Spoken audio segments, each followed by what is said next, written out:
Astelehenon guztioi, Borja Sémper, PPko bozeramaileak minbizia duela jakinarazi du.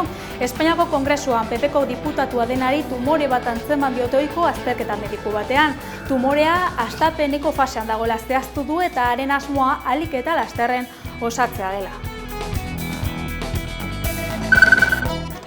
Bigarren lagun bat atxilotu dute igande goizaldeko istiluen ostean. 4 ertzain zauritu ziren liskarretan. Segurtasun saileko iturriek nabarmendu dutenez, ikerketa zabalik dago oraindik. Baionako festetan 4 eraso matxisten berri eman du Itaiak hiriko festetan.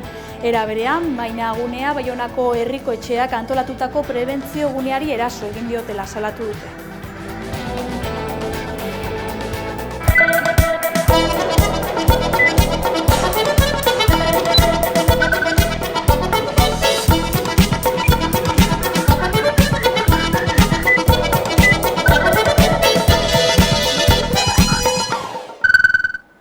Mireia Saiz, Opa Herri plataformen bozeramailea izan da duela gutxi aktualitate solasaldian, Osakidetzaren egoerari buruz hizketan, zerbitzuaren gabeziei, profesionalen lan baldintzei, mobilizazioei eta osasun itunari buruz mintzatu da besteak beste. Kaixo guztioi eta ongi etorri. Gaurkoan, aktualitate solasaldian, Araba, Bizkaia eta Gipuzkoako osasun publikoari buruz arituko gara hizketan. Izan ere, azken garaiotan, Osakidetzaren egoerak zeresan handia eman du eta sistema publikoaren aldeko mobilizazioak ugaritu egin dira. Eta horretara, honi buruz hitz egiteko, Amekako platoan daukagu gaurkoan, Mireia Saiz, osasun publikoaren aldeko herri plataformen bozeramailea. Arratsaldeon eta mila esker etortzeagatik. Arratsaldeon. Konta iguzu lehenbizi, Mireia, zein kontestutan sortzen dira hori osasungintza publikoaren aldeko herri plataforma hauek? Bueno, orain dela 2 urte baino gehiago, 2 urte eta erdi, ikusten genuen nola herri ezberdinetan, auzo ezberdinetan, zeuden, nola baiteko kezkak eta osasungintza publikoaren inguruko gabezi batzu, batez ere lehen arretan, eta herri auzo zeudela kezka hori eta mobilizatzeko grin hori ezta, eta plataformak egoera ikusita, sistema publikoa eta lehen arreta gero eta kaskarragoa zela eta atentzioa gero eta zailagoa zela, herri plataformak nolabaiteko kudeak eta antolatzeko Opa Herri plataforma sortu egin zen. Osasungintza publiko duin eta kalitatezkoaren inguruko baten defentsa egiteko eta herri plataforma horiek Euskadin zehar sortu zirenak kudeatzeko eta gure zalaketak eta gure argudioa ikustarazteko, ez da? Azken urteetan badago pertzepzio bat Euskal Autonomia Erkidegoko gizartean zabalduta osasun publikoaren egoera okertu denarena, behintzat hala islatzen dute hainbat inkestek, pertzepzio hori erreala da? Bai, noski baietz, pandemia geroztik, gero eta zailtasun handiagoak eman dira, gero eta okerrago joan da, zenolako egoera ematen den ematen den arretan, eta hori egunerokotasunean nabaritzen da, ezta? Gure auzoetan, gure herrietan dauden osasun zentroetan, zenolako zailtasunak dituzten arreta duin bat emateko, arreta presentziala emateko, zenolako itxaron zerrendak dauden, egoera hori nire ama, gure auzokideak bizitzen dugu egunero, eta hori da errealitatea, eta horregatik herri plataformak gero eta gehiago sortu egin dira eta antolatu egin dira. Pertzepzioa ez delako pertzepzio bat, errealitate bat baizik. Eta zeintzuk izango lirateke gabezia nabarmenenak zerbitzuei dagokienez, baitzuk aipatu dituzu, baina zeintzuk lirateke baliabide froga edo prozesutan izan diren berakadak, badago froga konkreturen bat edo lan nabarmendu genezakeena? Bueno, gabezi handiena lehen arretan dago, hori argi daukagu. Gero, gainera lehen arreta guretzat osasun sistemaren erdigunean jarri beharko lirateke, azken finean osasun sistemaren sarrera delako, gero eta hurbilen dagoen ate hori osasun sistemara sartzeko, eta gero eta baliabide gutxiago, gero eta murrizketa gehiago daude, profesionalak gero eta erreta daude, lankargak handiak daude, eta lehen arreta gero eta okerrago joan da, eta hor dago gabezi handiena. Gero, ikusten ditugu nola espezialitate batzuetan badaudela itxaron zerrenda itzelak, hori horrela da, espezialitate batzuetan traumatologian, oftalmologian, urte bat baino gehiagoko itxaron zerrendak daude, eta pertsonen bizitzan eta bizikalitatean badaukate eragina, ezta. Eta zerbitzuak ez ezik osakidetzako profesionalen lan baldintzak ere salatu izan dituzue, zein izango litzateke egungo egoera, eta badago zerbitzu edo arlo konkreturen bateko langileak aipatu ahal genitzake baldintza eskasenak dituztenak edo aipatzerako garai horretan? Bueno, azkenean guk pentsatzen duguna arazoa estrukturala dela, eta osakidetzako langile guztiak badaukatela gabezi batzuk eta lan baldintza horiek hobetu beharra daudela, ezta? Eta kategoria guztietan, ikusten dugu hori medikuen edo profesional horien falta hori argudio bezala botatzen dutela, eta guk pentsatu behar dugu zergatik ez dauden medikoak, gaur egun gero inoiz baino mediku gehiago daude, baina galdetu beharra daukagun non dauden mediku horiek, ezta?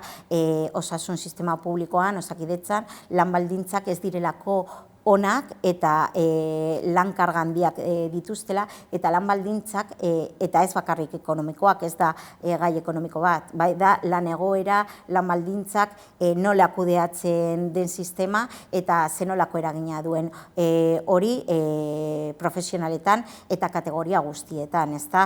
Gero eta langileria baldintza okerragoekin, ere kudeaketa eta ere arreta txarragoa izango da. Beste alde batetik parte hartzea sustatu duzuen, mobilizazioak egin dituzu Araba, Bizkaia eta Gipuzkoako txoko ezberdinetan, azken hilabete honetan, azken garaietan ugari, guzti hau salatu, egoerari aurre egin ahal izateko. Mobilizazioen ostean sumatu duzue nolabaiteko aldaketarik, bai zuekin erakunde publikoak izan ditzaketen harremanetan, bai aipatu duzun gardentasun horretan.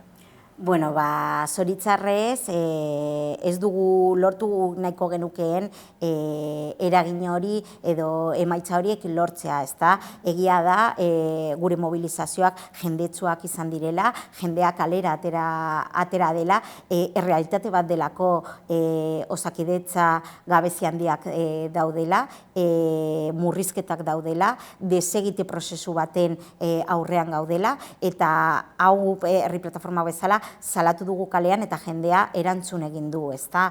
Orduan, hori dago, hori izan da gure lana, salaketa hori egitea, eta ikustaraztea ze egoeratan dagoen osasungintza publikoa, eta ere privatizazio prozesu hori eraman nahi diguten privatizazio prozesu horretan salatzea ere, ezta? Imanol Pradares lehendakariak bai hauteskunden kanpainan eta bai kargu hartzean ere osakidetza bere gobernuaren lehentasunetako bat izango zela aipatu zuen. Azken urtean hitz horiek praktikan jarri direla esango zenukete? Bueno, Padralesek derrigortuta, ez da, kaletara atera da, osakidetzaren inguruko kezka hori, jendea konturatu da eta kaleratera da, eta auzoz eta herriz-herri mobilizazioak oso jendetsuak izan dira, eta azken finean hartu izan behar du publikoki hitz horiek eta osakidetzaren inguruko promesa horiek botatzea, baina bota zuen instrumentua izan da osasun itunaren sorrera hori, baina, bueno, gu pentsatzen dugu osasun itunaren kanpaina hori izan dela erabili duen instrumentua, marketing instrumentua, saiatzen kalean dagoen mobilizazioak desmobilizatzeko eta gizartea desmobilizatzeko. Argi eta garbi dago ez duela lortu, arazoak jarraitzen dutela, murrizketak, eta orain udan askoz nabariagoa da hor daudela, realitate bat direla, eta leku askotan ez dagoela arreta duinik egongo, eta murrizketak realitatea direla. Orduan, hori ere salatu beharra dago, eta nola promesa horiek errealitatean ez direla inora heldu eta ez direla bete, baizik eta hori marketinga ere inguruan baina errealitatean ez. Osasun ituna aipatu duzu, honen eztabaida eta negoziazioa irailaz geroztik gauzatzen aritu da. Nola baloratuko zenukete, aipatu duzu marketing kanpaina, iruditzen zaizuela, baina nola baloratuko zenukete prozesu guzti hori eta osasun sailak izan duen jarrera hilabete guzti hauetan zehar? Bueno, egin behar dugun balorazioa oraintxe bertan porrota, osasun ituna porrota handia bat izan dela. Ez duela lortu bere helburu nagusia, desmobilizatzea, jendea desmobilizatzea, eta beste helburuak izan baditu ere ez dituela lortu. Eragile sozial nagusiak, politikoak, zein sindikala, zein beste eragile sozial batzuk ez dute babestu osasun itun hori. Lehen momentutik guk ja salatu genuen metodologiaren partetik, kudeaketaren partetik ez zela serioa, hor bazegoela interes batzuk horren atzean, eta ez zela ez da parte hartzailea, ez da gardena, eta eragile sozial batzuk kanpoan geratzen zirenak, OPA herri plataformak bezalako eragile sozialak, ez da, justo osasungintza publikoa defentsa sutsua egiten dugun eragileak besteak beste, eta beste eragile batzuk Confebask bezala hor barnean daudela. Orduan, diagnostikoaren partetik hasita azkenengo emaitzari helduta porrota handia izan dela esan beharko genuke. Lehen arreta aipatu dugu elkarrizketan zer, baina orain galdera zehatz batzuk egitearen horren inguruan. Sumatu izan da, gehien bat aipatu izan du da familia medikuen falta hori, plaza horiek betetzeko dagoen arazo askotan, mirrazterketa egin ostean. Nola iritsi gara puntu honetara arte, aipatu duzu lehen lankarga edo, baina sakondu zenezake pixka horren inguruan? Bueno, lehen arreta izan da ondatze prozesu honen inguruan gaizkien egoera txarrenean dagoen eremua edo, ez da, komentatu dugu lankargak, zenolako kudeaketa ematen den ezien bitartez, murrizketak, ekipoen falta, ekipo multidisciplinarren falta, badaude faktore asko honen inguruan azaltzeko nola badauden famili mediku honen falta, ez da, baina lehen esan dudan moduan, badaude inoiz baino mediku gehiago, baina ez daude lehen arretan eta ez daude sistema publikoan, zergaitik.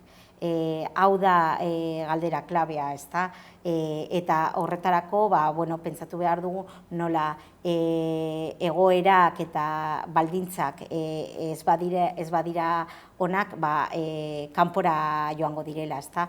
Orduan hori nolabait zerbait egin behar dugu honen inguruan eta bermatzea nola profesionalak osasun sistema publikoaren barnean geratzea, ezta, eta ez kanporatzea eta ez eremu pribatuetara joatea, osasun sistema publikoa ez duelako bermatzen lan baldintza nahikoak. Eta elkarrizketa honi amaiera emateko, Etorkizunari begira jarri nahi zintuzkegu. Zeintzu dira datozen hilabeteotan, 2025ean zehar, gauzatzea aurreikusi dituzuen ekimenak plataformatik edo martxan jarri dituzuenak jada? Bai, begira, lan handia egin dugu urte hauetan, mobilizazioak arrakastatsuak izan dira, jendearen kezkak kalera atera ditugu eta salatu ditugu zenolako murrizketak eta zenolako egoera kaskarrak dauden Osakidetzan, eta gu pentsatzen dugu salaketa garrantzitsua dela, baina baita ere proposamenak egitea eta parte hartzea eta ere gure granito de arena jartzea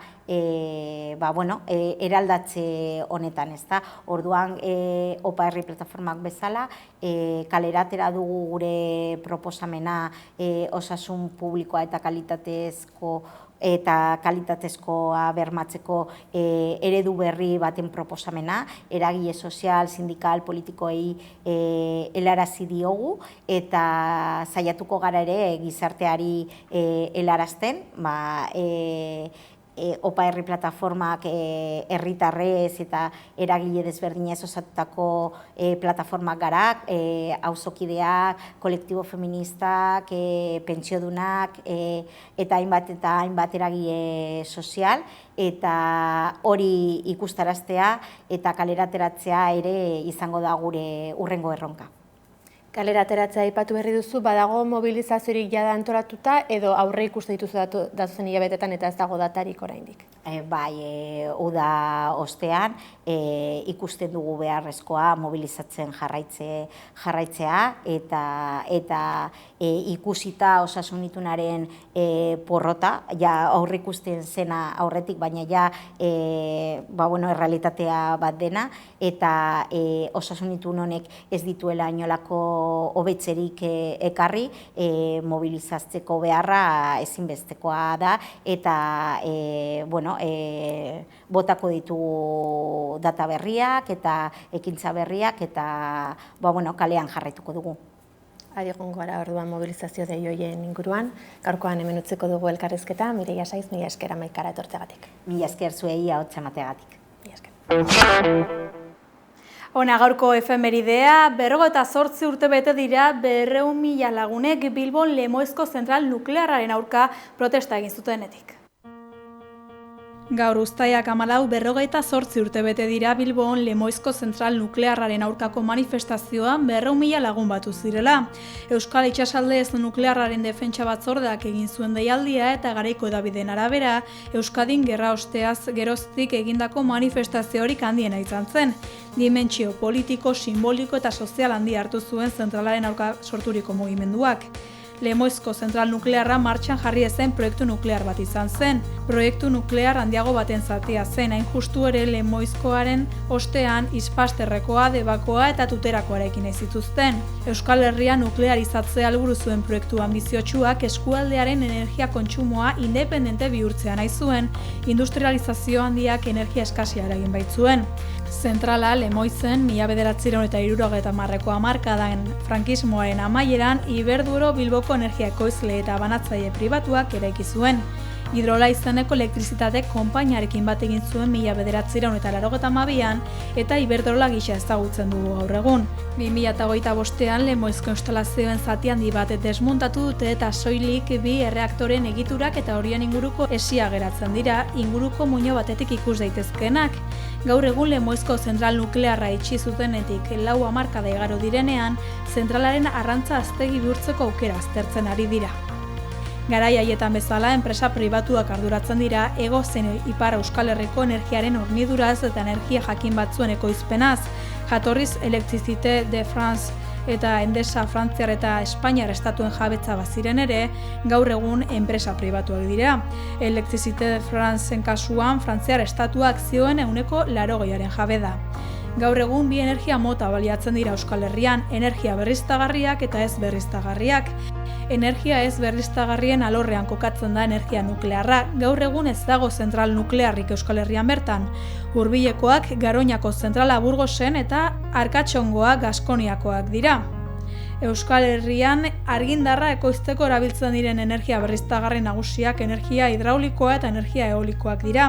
Eguzki energiare ustiatzen da, baina maila apalago batean. Gaur egun 59 parke eoliko daude Nafarroan eta 7 Euskal Autonomia Erkidegoan. Ipar Euskal Herrian ez da parke eolikorik, baina hainbat udaletxek herriko eraikinetan eguzki plakak jartzeko pausua eman dute. Iruñara goaz beste behin ere, San Ferminen azken eguna dugu gaurkoa, Irun Errejano berri emaia dugu bertan. Iruñerriko mugimendu feministak uztailaren 14an San Ferminetako azkeneko egunean eskainitako prentsaurrekoan aurtengo jaietan eman diren eraso sexistak salatu dituzte.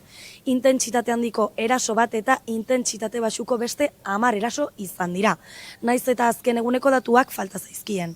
Honen arira atzo elkarretaratzea egin zuten Gaztelu plazan. Borrokan jarraitu behar dutela adierazi dute eta bestalde erakundeei prebentzio politika gehiago eskatu dizkiete. Iruñerriko mugimendu feministak astelehen honetan San Ferminetako azken egunean eskaini duen prentsaurrekoan aurtengo jaietan eman diren eraso sexistak salatu ditu. Era berean 100 lagun Gazteluko plazan elkartu ziren igande honetan, mugimendu feministak deituta udalaren kolektibo ezberdinen eta peinen federazioaren babesarekin. Mugimenduak bildutako datuen arabera, aurten intentsitate handiko sexu eraso bat erregistratu da eta beste 10 larritasun txikiagokoak. Aurtengo San Ferminak indarkeria ebaluazioak intentsitate handiko eraso bat eta intentsitate basuko beste 10 eraso izan dira. Oraindik faltatzen dira gaurko datuak eta zoritxarrez asteburua izanik gertaliteke izatea bezuitzarra. Hauek erregistratutakoak baino ez dira, baina udalari edo mugimendu feministaren bidez salatu direnak, baina badakigu askoz gehiago daudela. Egoera pertsonalengatik ez duten salatzen edo laguntzarik eskatzen ez duten emakumeak baitaude. Eraso sexistak ekintza justifika ezinak dira, ez dago espekulaziorik edo biktimari bere portaerari buruzko galdetzeko tarterik. Era berean, eraso sexisten uko irmoak eraso hauen jasan dituzten emakumei eta haien ingurukoei laguntza eta babesa eman behar zaie. Kolektiboak azpimarratu duenez, erasoak ez dira gertakari isolatuak. Ez da jai giroak bakarrik eragindakoak ere, sistema patriarkalaren beste adierazpen bat baizik. Erakundeen protokoloetan eta baliabidetan hobekuntzak onartzen dituzten arren, uste dute ez diren nahikoak. Horregatik, prebentzio politika gehiago eta gizarte osoaren inplikazio aktiboa eskatu dute.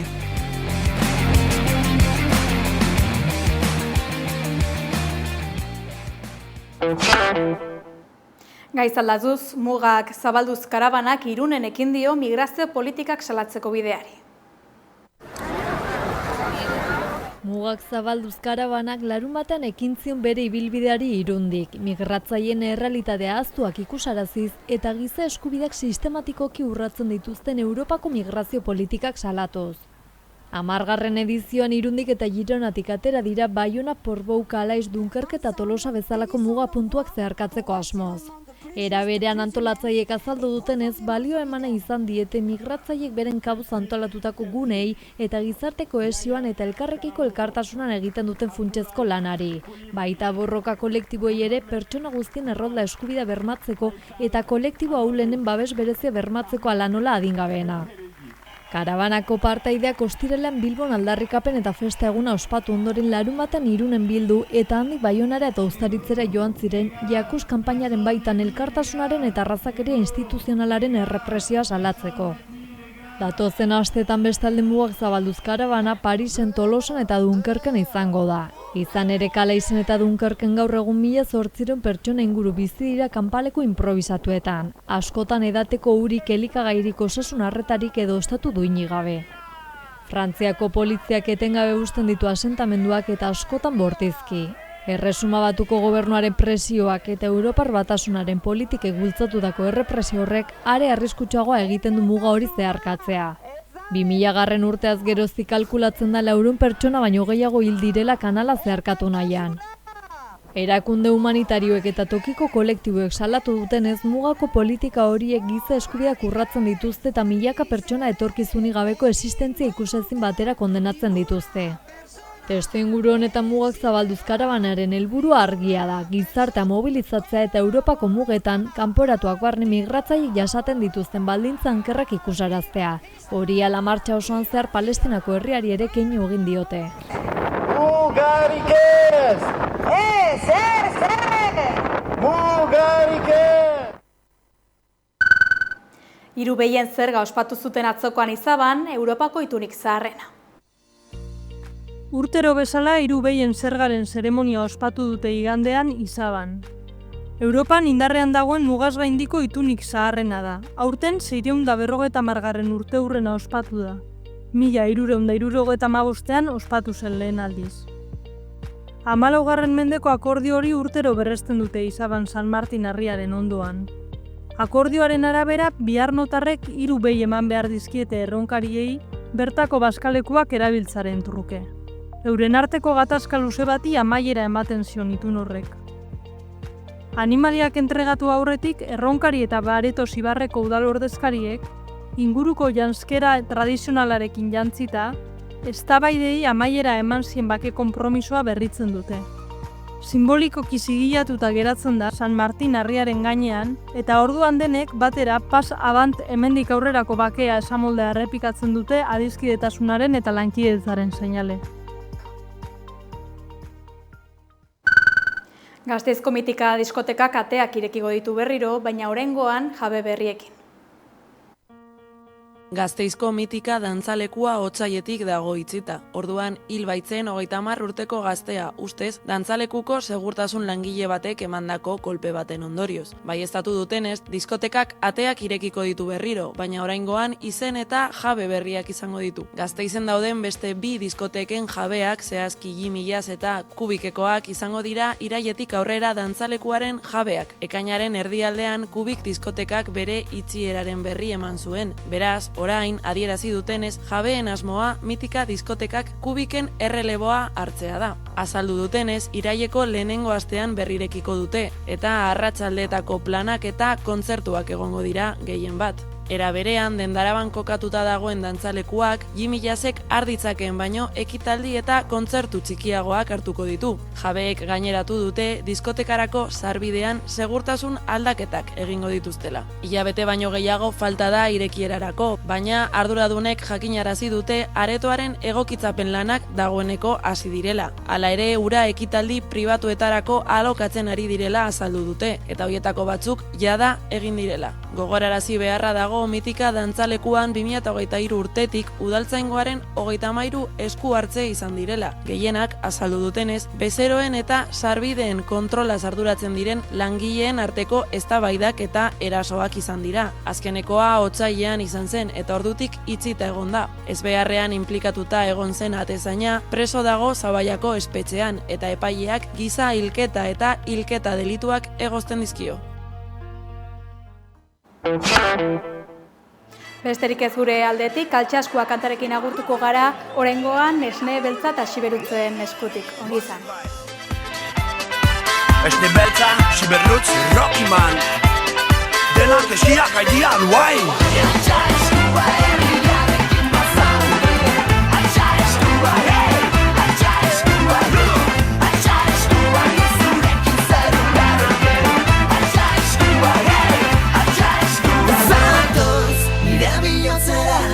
Nire babesera, egun sentia heldu aurrez zatoz. Nire barrenera, nire guantzera, iluna barra heldu arte. Gaur zurekin gelditu nahi nuke.